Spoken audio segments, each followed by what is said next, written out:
All right, first off, I want to thank the grace of heaven and the virtues of the masters, the mercy of the grand predecessors, transmitting masters, lecturers, everyone here today for the opportunity to talk about the 10 Great Vows. Actually, the Chinese title, I guess, is more like understanding a new or renewed understanding of the 10 Great Vows. But anyways, so yeah, this is based on a Chinese one. Now, yeah, I was just, I hadn't really completed the slides yet, but so hopefully we won't get to the end yet. All right, let's see. Okay. Okay, actually, yeah, okay, so basically, so we're talking about these 10 Great Vows, and we mentioned the 10 Great Vows in the past, right? When we received the Tao, we've taken these vows, whether we know it or not, actually. Now, obviously, we should know, okay? And we should, sometimes we don't explain it or we don't talk about it to the person receiving the Tao, but we really should, because I think there's saw something about, we're committing a fault or having a demerit if we don't do it. Okay, so anyways, yeah, we really need to make it clear. All right, so but since most people probably didn't know about it or didn't understand, so we talk about it here. Okay, so basically, given that we're receiving the Tao, we're taking the initiative to enter the path of Tao cultivation. So we have to lead with vows, right? The vows basically lead us to urgently, to cultivate. Well, yeah, maybe we don't realize how urgent things are, but sentient beings can be ferried with initiative and resolve, right? So the Buddha way can be achieved with vows. So vows are really a very important aspect of cultivation, of receiving the Tao, of any like practice of like the Buddhas and Bodhisattvas and saints and sages, all of them, they all have vows. Even in religions, right? The cultivators, like the monks or whoever, they all have to take vows. Okay, it's part of the practice, the cultivation, and there's it's good reason for it. Okay. If we don't take great initiative, right, and make resolute vows, though, even cultivating in countless lives, right, one will still remain in the cycle of rebirth and cultivating in vain, right? So that means the vows are they're like the key, right? So the key to successful cultivation. Without vows, then it's almost, you can say that it's pretty much almost, like it says, it's cultivating in vain, that it's useless, okay, that you won't get the result that you're looking for.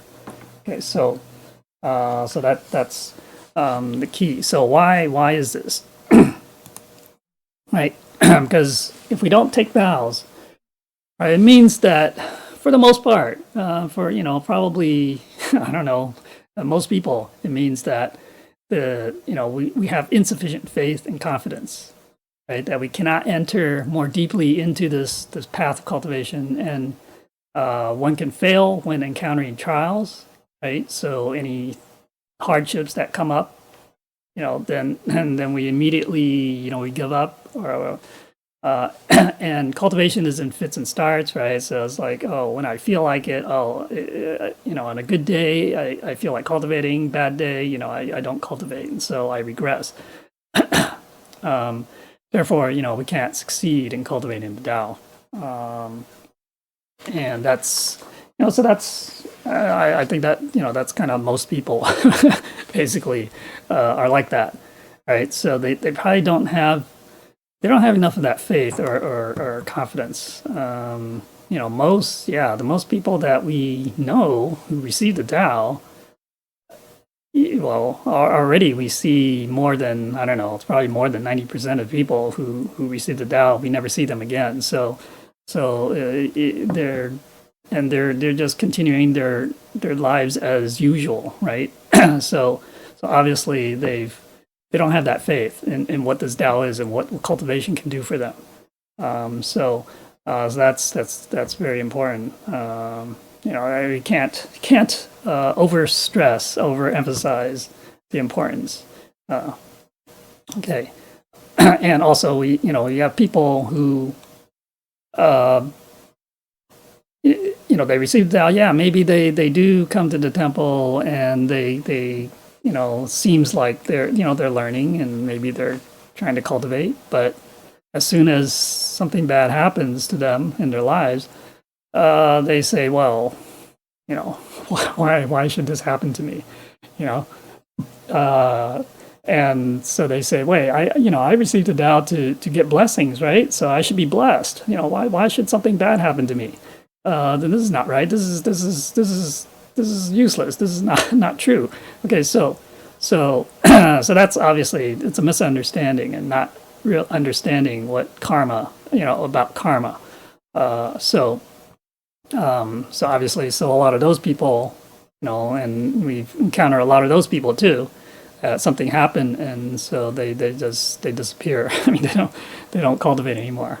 Okay, so anyways, yeah, to boil it down, it's all about faith and confidence, right? Okay, so now this is also well known. The three conditions which Buddha cannot ferry someone, right? Those who don't have the affinity, obviously, if they don't have that connection, I mean, first of all, they probably don't even hear about the Dharma or hear about the Tao, right? So they just don't have that affinity. Those who don't believe or don't have that faith, okay, so they may hear about it, you may talk to them about it, but they don't believe, they don't have faith. Okay, so again, you cannot ferry those people. Even the Buddha cannot ferry those people. And those who are not willing or do not take vows, or are not willing to take vows. So, again, the Buddha cannot help anyone who does not take vows. Right, so that's like we always talk about this a lot. For example, the vegetarian or vegan vow, right? Without taking that vow, I mean, let's say I am a vegetarian, but I don't take that vow. The Buddhas can't really help us that much because we don't have the power of the vow, okay, to go along with that, and so we have to have the vow for the Buddhas to help us. There might be some, help by being a vegetarian. Of course, that's we're not creating certain types of karma. Okay, so it's helping us to a certain extent, but to really get the full help, we need to take vows. Okay, so when we receive the Tao, the same thing. Now, it's. We're supposed to, tell people that they have to take these vows. Okay, so that's why the vows are there when we receive the Tao, the 10 great vows, because anyone who's not willing to take those 10 great vows, and we've encountered those too, where people, as soon as they hear that, hey, wait, we have to, we have to repeat these vows, they say, nope, sorry. This is not what I, came here for, and that's fine. We should explain that first, to them. And so, but anyways, all right. So yeah. Anyway, these are like three conditions, and that three kind of basic conditions for people to really be able to be ferried. Okay. Okay. So, and in Buddhism, right? You have the 4 great vows that basically people who convert to Buddhism, maybe not the lay person, but those who really go in and cultivate, like maybe the monks, they'll take these four vows. So these typically we say these are the Buddha vows or the Bodhisattva vows. Okay, so basically that sentient, sentient beings are countless, and I wish to ferry them all. We ferry others, we ferry ourselves, and also we're always self-aware. Okay, so Vexations are incessant, right? So nonstop. I wish to cut them off, right? Cut off all vexations and false views, defeat the false mind. Okay. Dharmas are infinite. I wish to master them all, right? But we don't seek false forms, or we seek the true Dharma within us. Okay.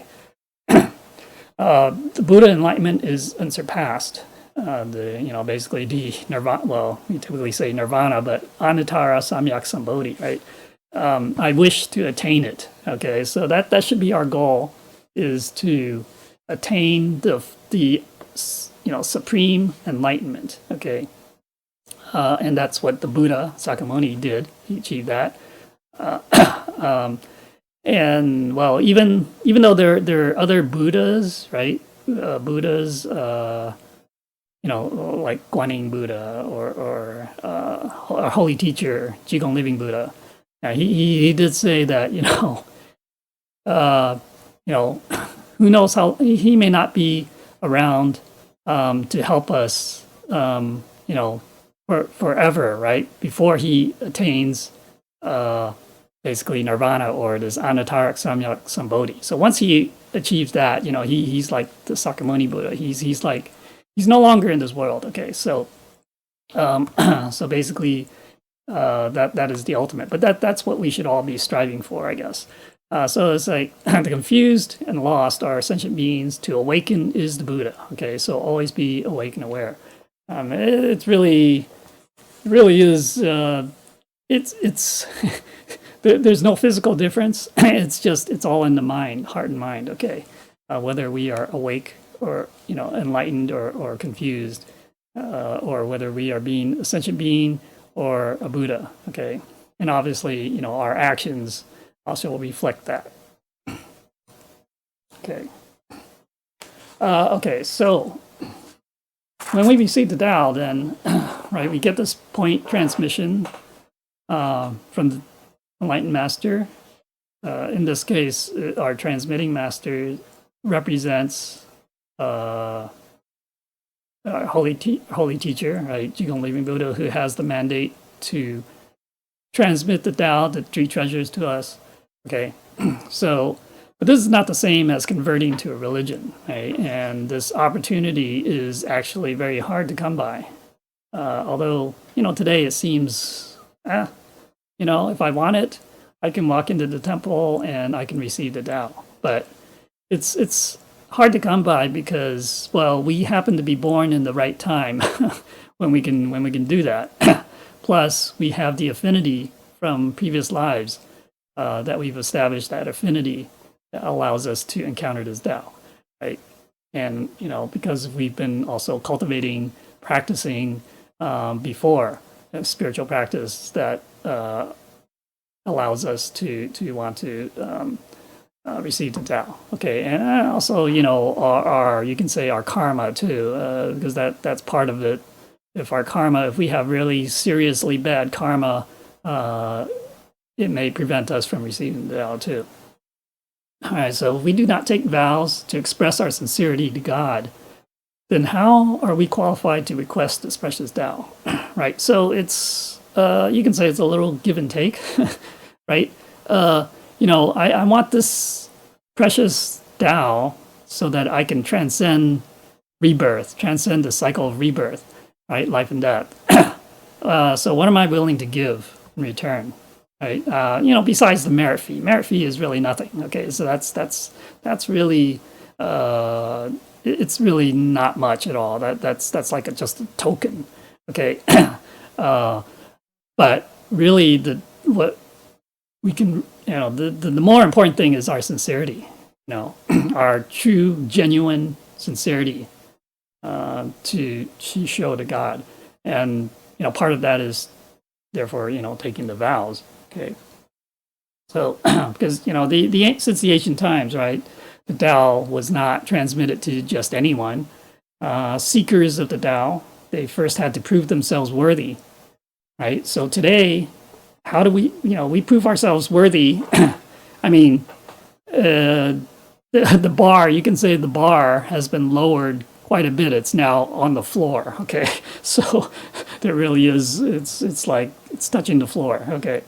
And all we have to do is give a merit fee and to take the vows. Okay, well, they had to take the vows back then. They didn't have merit fee back then, but then you had to prove yourself that you were, you have virtues and merits. Okay, so so basically, we take the 10 great vows to show our faith, confidence, and this resolve. Obviously, most people, because the problem is if we don't explain to them initially and make things kind of clear about what they're getting into, most of them fail this. Really don't, even though they receive the Tao, they don't know what they're doing. Okay, and that's really a disservice to them, and we really need to explain it to them. Okay, clearly. Okay, so a vow is basically the Chinese character is composed of two parts, right? The top part is yuan, and the bottom part is xing. Okay, so it's basically yuan is the original. Okay, original, and then heart and mind. Okay, so that is really our. You can say it's also our conscience. All right, so that's what a vow is. So the vow is really expressing our original heart and mind, or expressing our conscience. Okay, so so this should really not be any. So therefore, when we take a vow, it shouldn't be something unusual. It's not really unusual. It's like, hey, I'm expressing my true, my original heart and mind, my conscience. So why should that be something that people are afraid of? Okay. So in taking the vows, we reveal our conscience to God. After receiving the Tao, then we are willing to, okay, so we're going to cultivate piously, okay, with sincerity, learn and understand the way of the Tao, okay, act according to our conscience. We're going to also change our bad habits and ways into good, use the force, use the power, use the force, right? Use the power of vows to change our thoughts and restrain our mind and actions. Okay, so so there is, when we take vows, there is a force, a power that gives us this power. We don't think it is. I mean, but there is, actually, there is. And where does that come from? It actually comes from within. Okay, so this is that inner power, okay, that we have, because we all have that Buddha nature. The Buddha nature is the same as the Buddha's Buddha nature. Okay, so if we think, wow, the Buddha is very powerful, in so many ways, it's the same thing. We have the same power, actually. It's just untapped. It's we okay.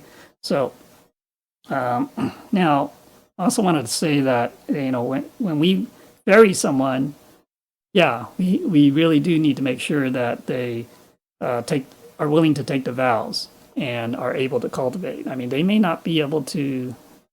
There are these cases where maybe a person is unable to cultivate, because of their their health or whatever situation.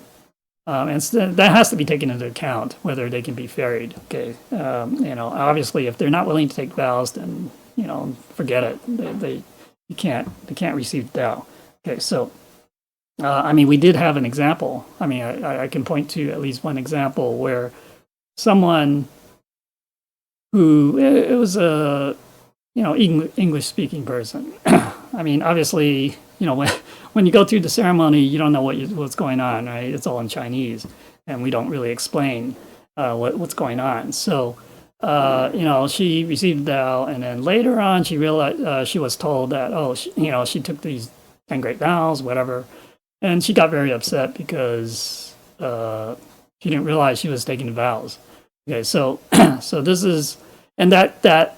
Unfortunately, what that does is then maybe the person was fine with the Tao or fine with the whole procedure and everything, except that then once they realize this, then it turns them off, and it turns them then they might reject the Tao. Okay, so that's a big danger. Okay, and it's really, it doesn't help them. It harms them. Okay, if that happens. Okay, not just them, but the person who's the introducer who didn't do their job to explain things. Right. So all around, there's going to be some bad karma. And so that's why we have to avoid that kind of situation. Okay, it's better that they don't receive the Tao and they have in the future they get another chance, than when maybe their affinity is more ripe. Okay, rather than having them get a bad impression of the Tao, or there's some misunderstanding, a bad impression, and they reject it.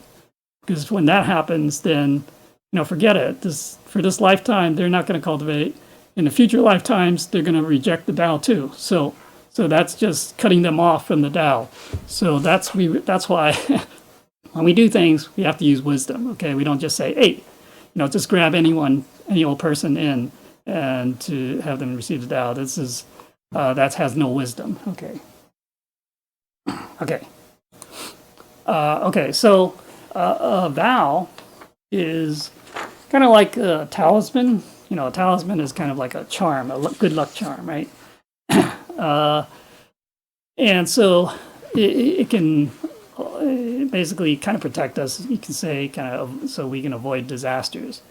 Right, there's pretty well known in the Tao community of the story of this lecture of Fan. Okay, in Taiwan, he received the Tao, and then it took some convincing for him to receive the Tao at first, but he received the Tao, and he actually ended up not too long after that. He stayed in the temple, okay, and later become temple host, and so he was pretty well, pretty into the Tao. He was cultivating, but because he also made, I guess, took the vegan vow and all that, and the temple host vow. So he had the power of the vows, right? And he was very diligent in cultivating, and he participated in Tao affairs. So he kept his karmic retribution at bay. So basically, he had some karmic debts, some serious karmic debts, which they were trying to catch up to him. But because he was in the temple and he was cultivating, he was helping out and all that, propagating the Tao, they couldn't touch him, right? Now, the problem is when, due to, I think his work or whatever, he had to move to another part of Taiwan where, there was a temple. He went to the temple, but he didn't get along with the people there. And so he stayed away from the temple. So he's not really cultivating. And not long after that, basically he got into an accident. Okay, so he rides a scooter, right? And so he got into an accident, serious accident. Basically, he almost lost his head. Basically, his head almost. His head was still connected to his body, but it was just barely. Okay, so that's how serious it was. Okay, so yeah, because he wasn't trying to fulfill his vows, and therefore they couldn't protect him, right? But due to holy teacher and I think the immortal of longevity, they tried to help him due to their mercy. They said, well, because he had there's basically 3 lifetimes of bad karmic debts to repay.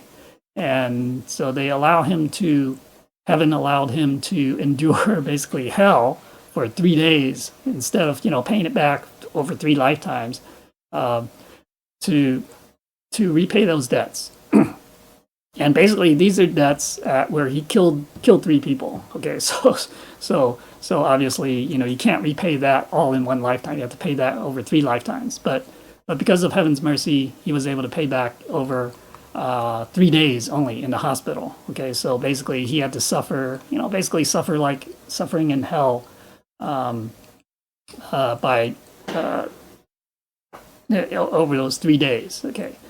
All right, but there's this is we're not going to go into all the details. It's kind of there's a lot of detail in this story, but you can go online, YouTube. You can hear his lectures. He talks about it, etc. Okay, so anyways, the point here is that the power of vows can overcome the power of karma. Okay, so basically, that is the key. I mean, vows. Buddhas cannot change our karma, but when we have vows and we are fulfilling our vows, then that can put off the karma. And while at the same time, because we're fulfilling the vows, we are performing merits. We are cultivating, nurturing our virtues. Therefore, we have something to bargain with, to pay off our debts, karmic debts with. But the power of vows will allow us to give us that time to be able to do that. Okay, so that's why it's so important, right? Okay. All right. So taking the vows arouses the Bodhi mind. Okay, that's the Buddha mind within us. Okay, the you can say it's the mind of mind of a Bodhisattva or Buddha. Okay, so. And establishes the correct direction for cultivation to arrive at the goal of diligent cultivation and the awakening of self and others, and enter into the sea of truth. Okay, or you can say maybe that sea of truth. You can say it's like the Dharmakaya, the true reality. Okay, right. So Holy Teacher says during the Dharma ending age, which is the time we are in now, right? This is kind of the white era is coincides with this Dharma ending age, which basically means this is the Dharma ending age. Yeah, I mean, it's partly saying that for the Tao, it will be the final period of the transmission of the Tao, and it probably we don't know when that will end, but it's probably not in the too distant future. But it's also the end of the Dharma for religions, in religions as well. It's already, because they don't have the mandate already, and it's kind of already basically ended. They've lost the essence. So we must establish great vows to elevate our mind to the level of Buddhas. Otherwise, it is for, what we do is for this life only, right? Then how can we enter the sea of truth, or, the Dharma Dhatu, or that true reality? Okay, so so in other words, we need the vows to get us there, right? So that's without those vows, we won't be able to get there. Okay. Holy Jesus says, when we establish great vows and aspirations and resonate with the Buddha's mind, because basically, if we take those same vows that the Buddhas take, right? Then our minds will resonate, right? We're on the same frequency. And one thought can pervade all worlds and transcend this world. So basically our, you can say our thoughts, our intentions, our good intentions towards sentient beings, it transcends the world. It transcends all worlds, actually, the thousands of worlds, okay?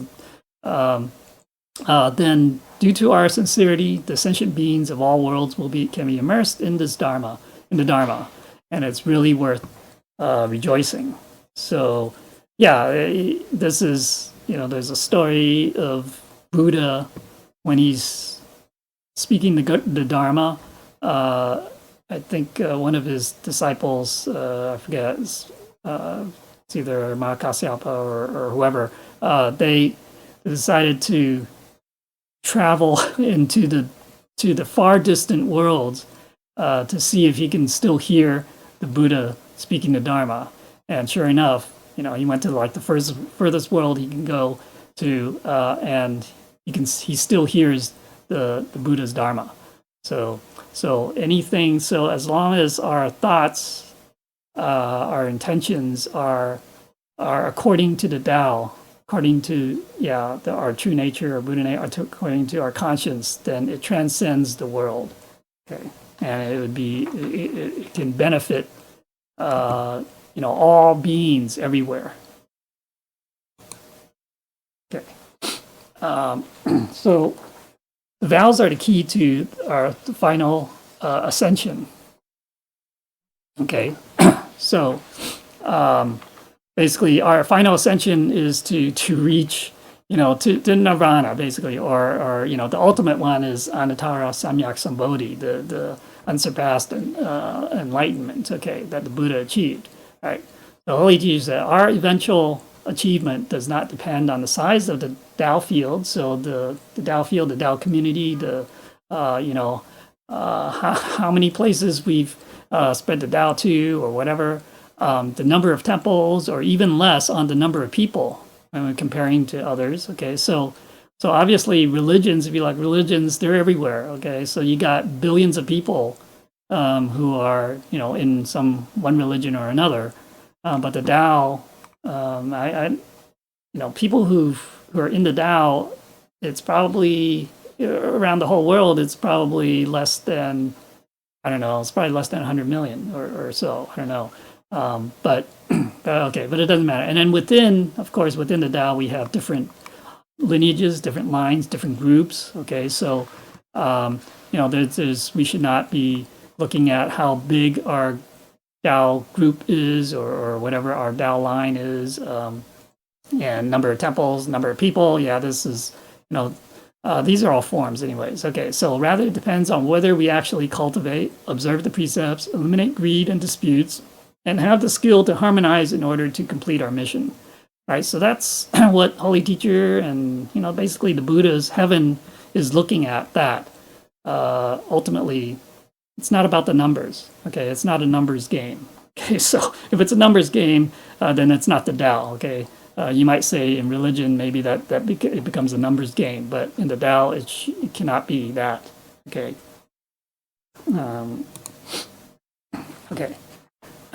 Holy Teacher also says, do not emphasize on the number of temples or the Tao kin, or it will create competition for possession in people's minds. So in other words, people want to say, hey, I want more. We want more, right? We want more people, and we might start stealing, trying to get people from other temples. That's wrong. Okay, can't do that. So that's not proper. A slight deviation in arguing easily results in falling off that path of the Tao. Because once you get into competition and contention, then you can have this problem with maybe some conflict and whatnot. We must know heaven's final judgment is based on virtues, observing precepts, mindset, fulfilling vows, and forbearance. Right. So these are basically the criteria that we are judged on by heaven. Okay, and it's not on the external blessings and forms, right? So the number of people, that's a form. The number of temples, that's a form. So it's not about that. It's not about the quantity. The important thing is the quality. Okay. Okay. So vows are the guide for cultivating Tao, right? The driving force for practicing Tao, and the ladder to attain Buddhahood, right? So actually, okay, so it is a ladder. There's actually another ladder for reaching heaven. That's the rules and regulations too. But it's okay. But anyways, so great vows have great force.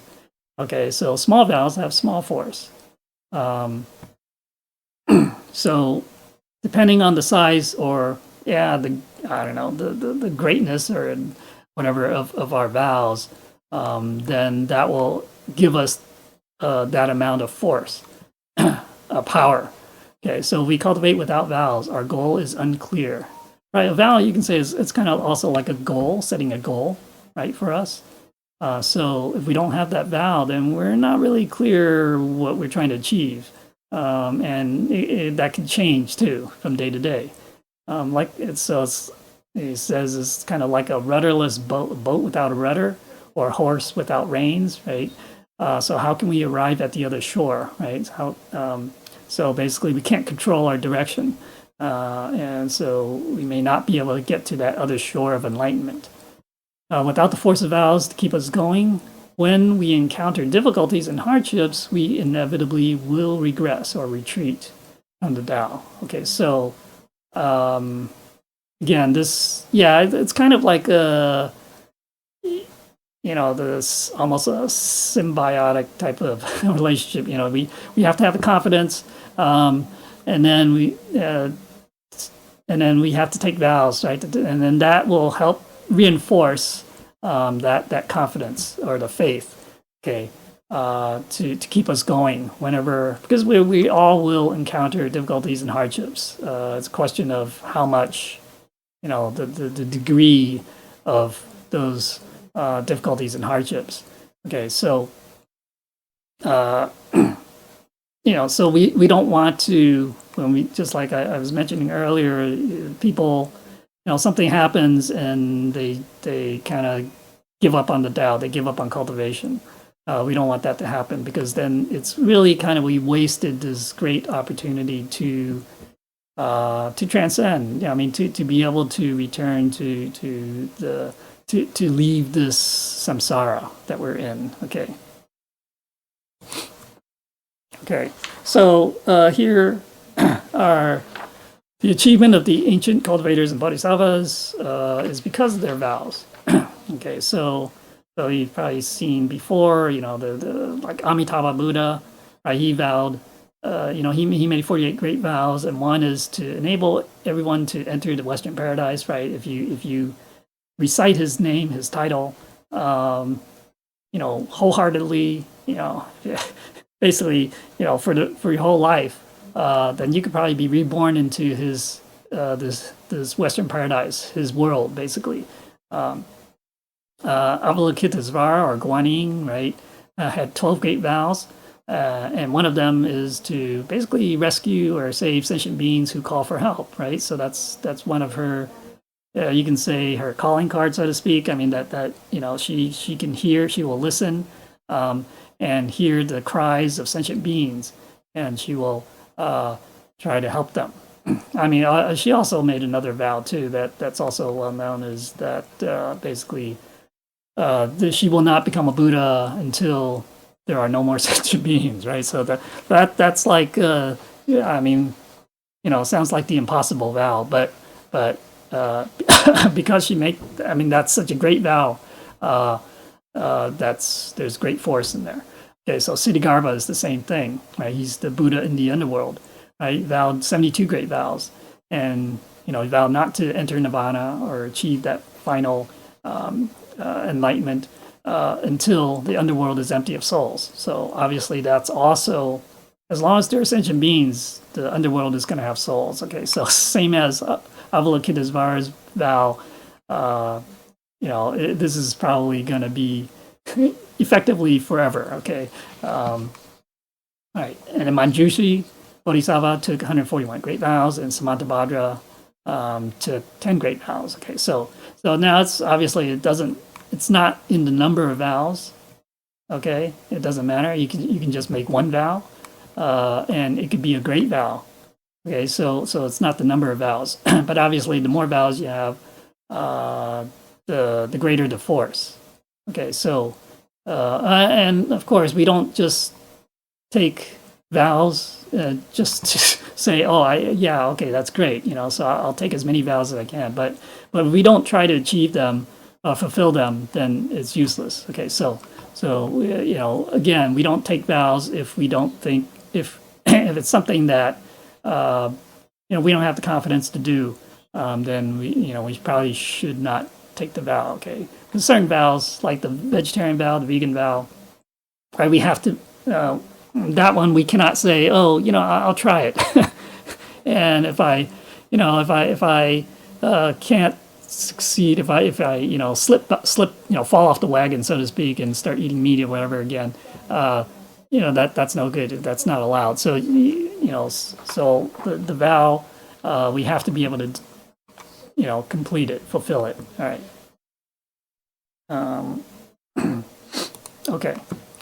So vows are not only arouse our innate potential and power, right? They are the key to attaining Buddhahood by slowing down the entanglement of karma, elevating the state of mind of cultivation, and helping us to enter into the sea of truth. Okay.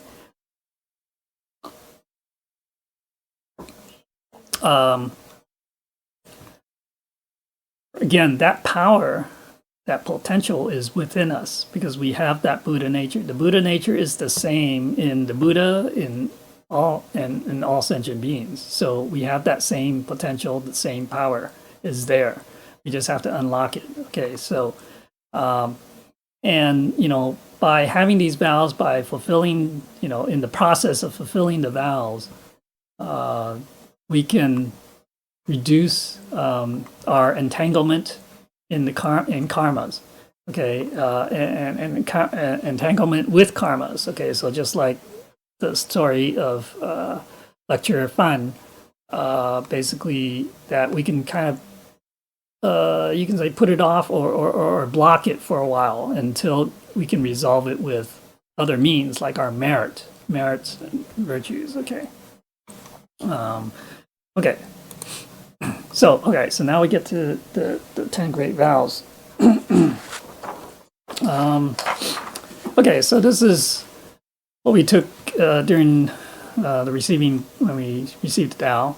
And then basically, we're asked to say our name, right? We say our name, and we say, and then we repeat after them. So it says, after we say our name, it says 全心贵在, okay, 明明上帝人下, 今天愿求发一大道, right?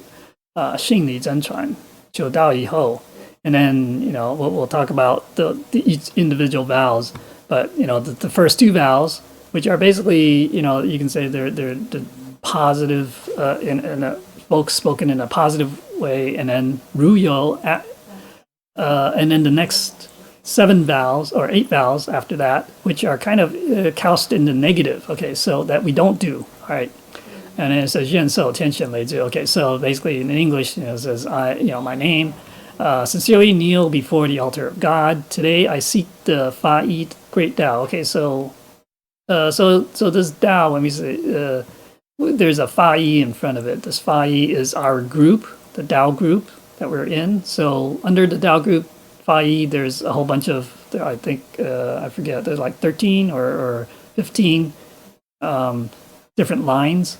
Okay, so like, we have there's Fa Yi Cong De, Fa Yi Ling Ying, Fa Yi Tong Yi, Fa Yi Feng Tian, etc. Okay, so different lines underneath the Fa Yi. So Fa Yi, we have our Lao Chen and our Bai Sui Sen Di. Okay, so the white water, pure water elder, okay, our grand predecessor. We have a common grand predecessor. All right, it's the true mind-to-mind transmission. All right, this Tao, when we're receiving the Tao. After receiving Tao, I will, and then, the 2 vows, and then, but if I should do these other 8 vows, then I will accept punishment from God. Okay, so that's basically, that's the overall thing. All right, so let's see. Let's get to the first one. So the first one says, 真心保守. Okay, so that's, you can say, is to sincerely embrace, although the word Tao is not in here, but that's what we're talking about, to be able to sincerely embrace the Tao. All right, so a sincere person basically has a truly sincere, right, heart and mind, they're very genuine, right? Genuine, sincere. And that is wholehearted, right? Happy and willing, and even in the face of trials, not have complaints and regrets. Okay. An embracing person, so it's kind of breaking down these two, the first 2 and the second 2.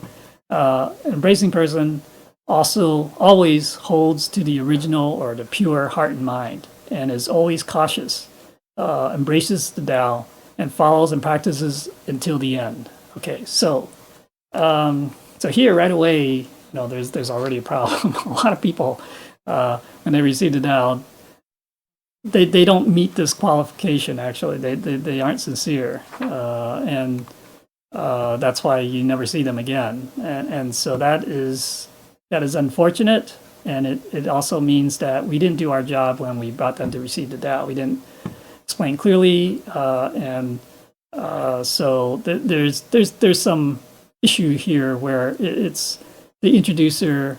We need to do better. Okay.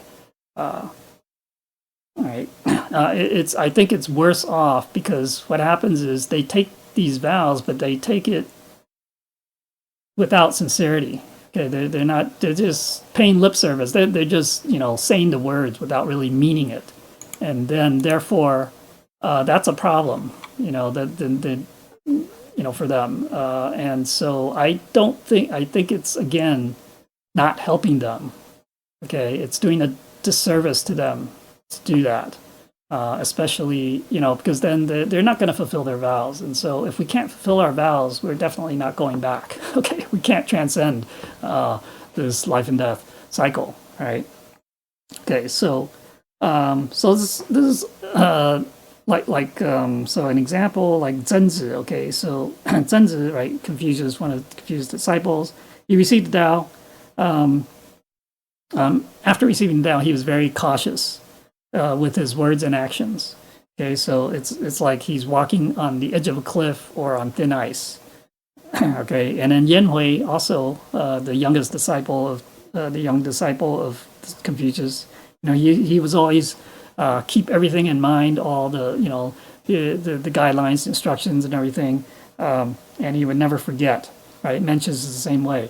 So they all they're very sincere. That shows the sincerity about it, and really that they really want, they mean it, and they have that faith as well. Okay.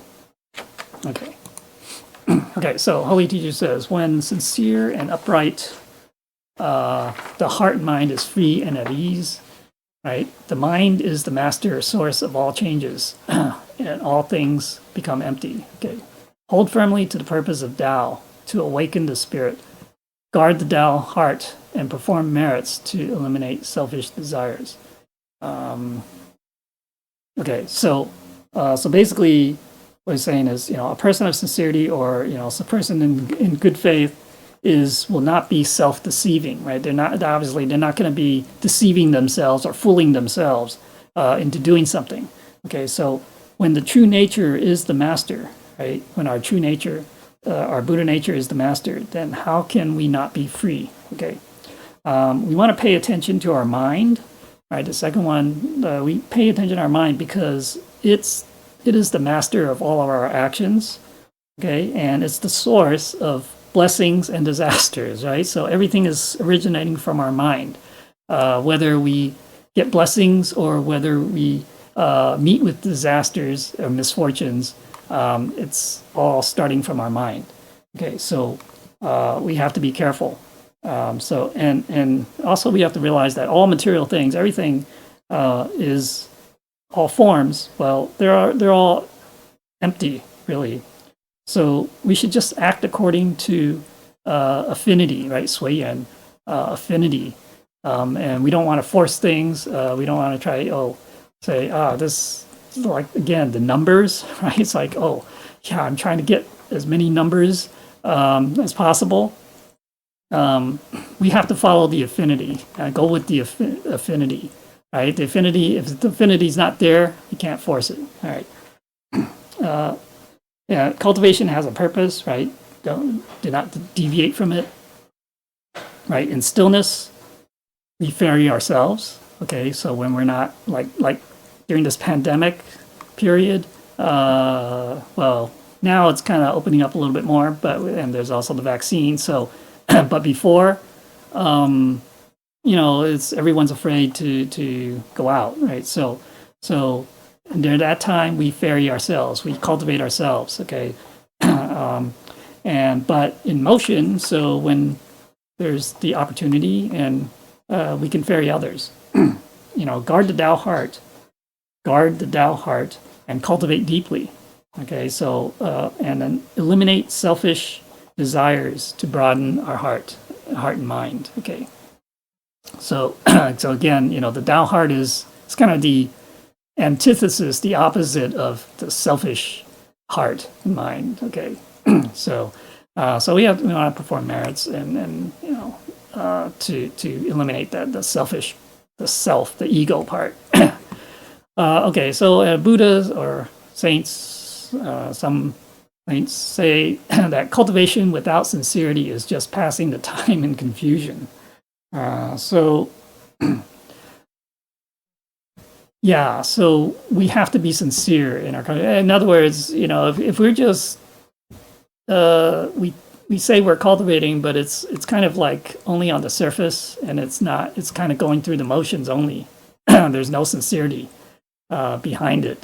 Then it's kind of meaningless. Okay, so that's why. So definitely we need to be sincere about our cultivation. Okay. To really, if we really want to achieve the results, the goal, right? Okay, so there are kind of three levels of, when we're talking about this sincerely embracing the Tao. Okay, so what I mean by the three levels, basically there are three different levels of people, or how people relate to this. Basically, the highest level, right? These people, they have no attachments. They act without self or motive. They're, so that's and then they're always diligent. They're consistent and not influenced by the conditions. Okay, so in other words, this is the true ultimate sincerity, in that nothing will sway them, nothing will shake their faith or whatever, and they'll continue to always do the right thing. Okay, to cultivate. The kind of the middle level is people. They're humble and sincere. They do good and avoid evil. They have peace of mind and down to earth. Okay, so this is kind of, you can say it's a little bit. It's not as it's not as good, you can say, as the other one. Okay, and then the lowest level is, they're not conceited, not arrogant. They're not, or they don't have, they're not too proud of themselves. They don't have that self-importance. Okay, they're not perfunctory. In other words, they still do. It's not like just going through motions for them. Okay, and then they also not careless and fake. They're not faking it. Okay, so obviously this is kind of at the lowest level. The bare minimum, basically, of sincerity is kind of at this level, whereas the first one is kind of at the highest, the greatest amount of sincerity. Okay. So you can kind of see, well, where do I fit in here? Which one applies to me? All right. Okay. So we must be sincere without false pretense. Okay. Believe that the Tao is true, the principles are true, and the mandate is true. We must follow the spirit of the saints and sages. Right. When we obtain something that's good, whether it's we learn something good, or our experience or anything, we always keep it in mind. Okay, so some good teaching, right? Some good principles. We want to hold to the Tao heart. Let our conscience be the master. Okay, because our conscience is basically, you can say, that's the maybe the nagging voice in our mind, coming from our Buddha nature. Okay. Nurture and expand our virtues and inner qualities. Okay, so this is all from this first vow. Okay, all right. So the second vow. Now this is where we have a slight difference between the male and the female. Right. So the male says "Sixing Canhui," and then the female says "Sixing Xiu Lian." Okay, so the male, that means sincerely and honestly repent, and for females is to sincerely and honestly cultivate and refine themselves. Okay, ultimately you can say that these are pretty much the same, but okay. So a sincere and honest person takes one step at a time and does not cut corners. So they're not looking for shortcuts. they say, this is the process that we have to go through, and they'll just go through that process, okay, however long it takes. A repentant person repents of past sins, offenses, and mistakes with a true heart and will not repeat the wrongdoings of the past. Okay, so that's true repentance, okay, it's not just to confess the sins, okay, but because it's kind of like become a joke where you go to confession and you confess your sins, and then every week you go back for confession. Okay, so that's not repentance. Means to once you confess, admit to these things, and you correct them, and you don't make the same mistakes again. A cultivator rectifies the heart and mind, suppresses delusion or delusional thoughts and views, and restores the pure original nature. Okay, that's our Buddha nature. Refinement is to refine our essence, to be flexible and harmonious, to be free from any hindrances and obstacles. Okay. All right. Okay, so Holy Teacher says, right, use great virtue to convince others. A deeply respectful heart listens to the Holy Gospel. Okay. Repent and cultivate, heaven will give its blessing. Right? We can correct past wrongdoings and become an uncommon sage. Okay, so nurture and use great virtues, right, to convince and transform others. Like Yan Hui, right, who never repeated the same fault or mistake twice. Okay, so that's why Confucius was, admired him so much. Basically everything he learned, he did, and anytime there was a mistake, he would correct it, and he would never commit the same mistake again. So that's why Confucius also, transmitted Tao to him. And although unfortunately Yan Hui died when he was young, he couldn't carry on the lineage. But so that's why also Confucius transmitted to Zhenzi. Okay, but all right. So a deeply respectful heart is courteous and respectful to not just the Buddhas, but all living beings, and also to oneself. Okay, listening with respect and humility to the Holy Gospel and the Dharma, right, we can benefit and develop our wisdom. Okay, so that's why it's important to listen to class, right, to come to class and listen and to learn and to study, right, the Dharma. After repenting, we can constantly reform ourselves, right, restore our pure and innocent nature, we can represent heaven to spread the truth, right? Because heaven and earth, they do not speak, right? So it depends on humans to kind of spread the message, the truth, the gospel. Okay, and then heaven will not disappoint us in the end. Okay, so will give us a blessing. So basically everything that we do, heaven knows everything that we do. So if we've we've cultivated, we put in the effort, heaven knows, and we will, we'll be blessed as a result. Heaven will give us blessing. We correct our past wrongdoings, never repeat them again, and then we can become like a saint or a sage. Okay. Okay. So in the three levels of sincerely and honestly repenting or cultivating and refining. So at the highest level would be not to have any bias and duality, right? No kind of deviant views, having no delusions, and never having evil or selfish thought. So that's kind of a very high bar here, actually. Okay, so the second level, or the middle, is we do not hide or cover up our mistakes, and we constantly self-reflect and reform. So that's pretty good already. That at least we admit to our mistakes and we're open about it, and that we're always constantly self-reflecting and kind of correcting ourselves. So that's, I think, a lot of people can do this. The first one is kind of a little more difficult. The lower level, we're not aware of their mistakes, but when it's pointed out to them, they'll sincerely correct. Okay, they'll at least accept that.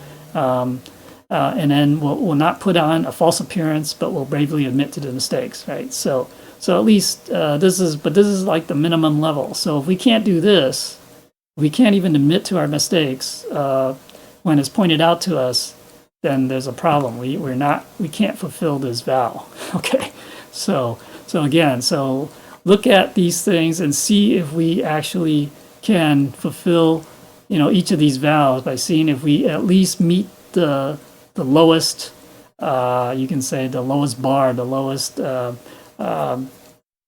level here, right? Obviously, we want to be as high as, ideally at the highest level, but at least if we have at the start, at least try to achieve the lowest level. Okay.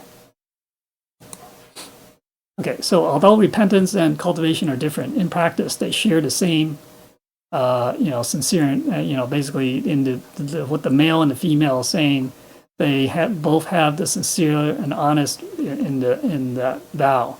Okay, so in the past, why the vows are a little bit different is in the past, the men work to support the family, so they're outside working, and because they're outside in society, they had more opportunity to commit sins. Yeah. Okay, so the emphasis on sincerely and honestly repenting of those past wrongdoings. So basically, men probably committed more sins. All right. Now, women, back then, anyways, they stayed at home and committed fewer sins, but they were fond of gossiping. Okay, so their mouth, they committed a lot of sins of the mouth. Okay, things that they say.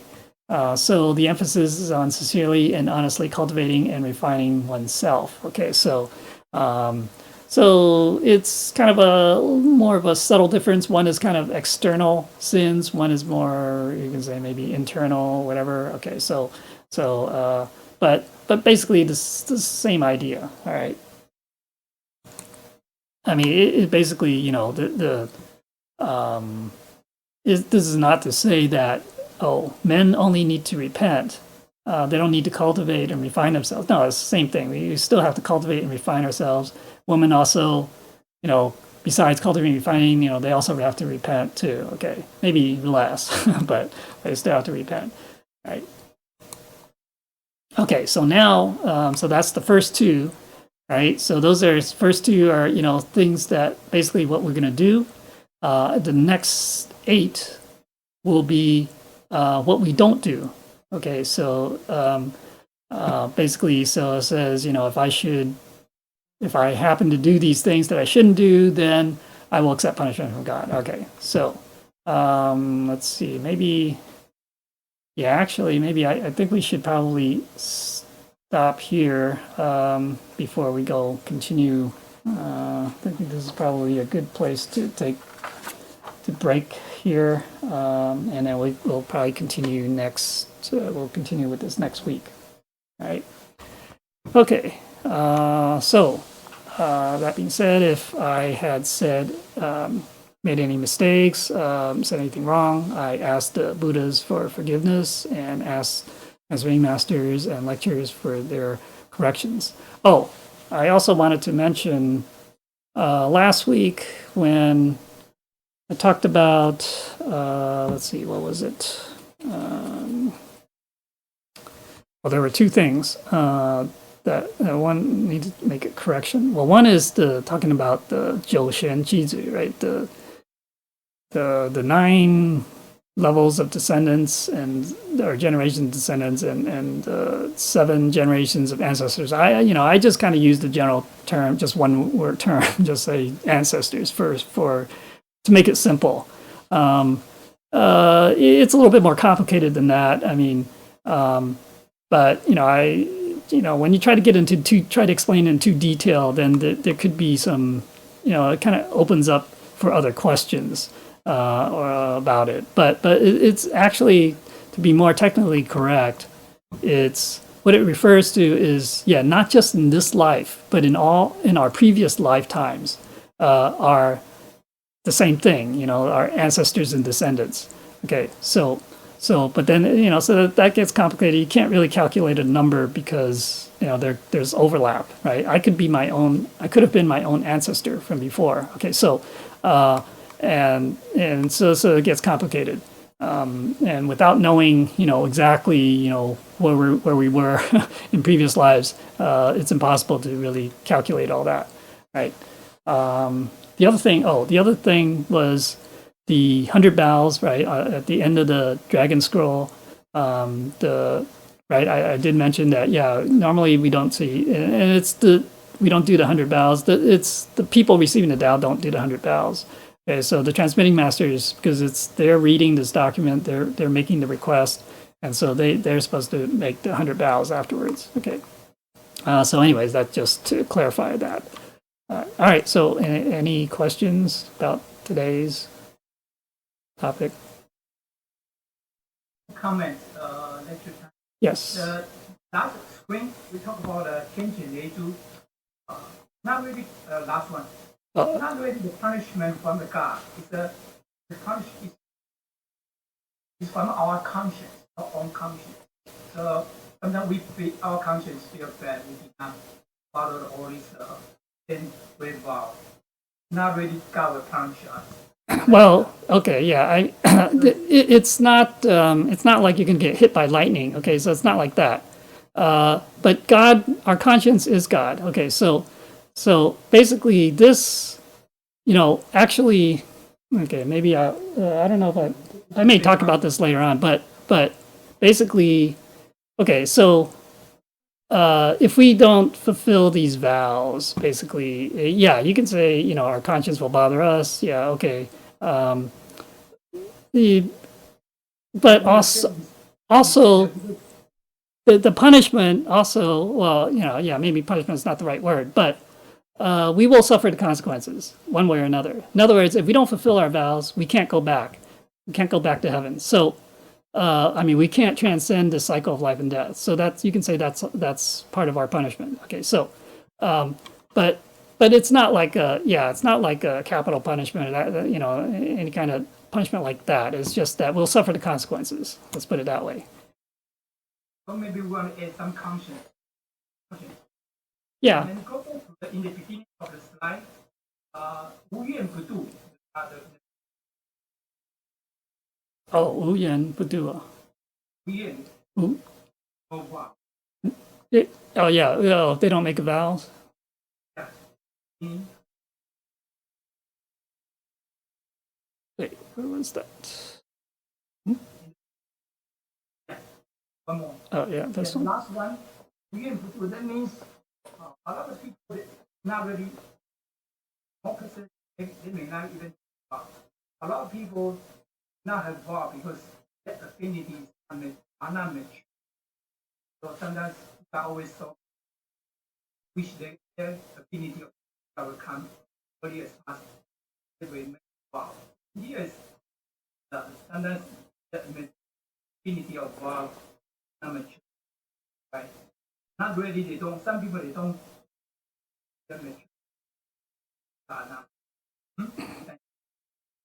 Yeah, well, taking the vows, right. For whatever reason is whether the reason you can say that it's always, the time is not right yet. Okay, it's not the affinity is not mature yet.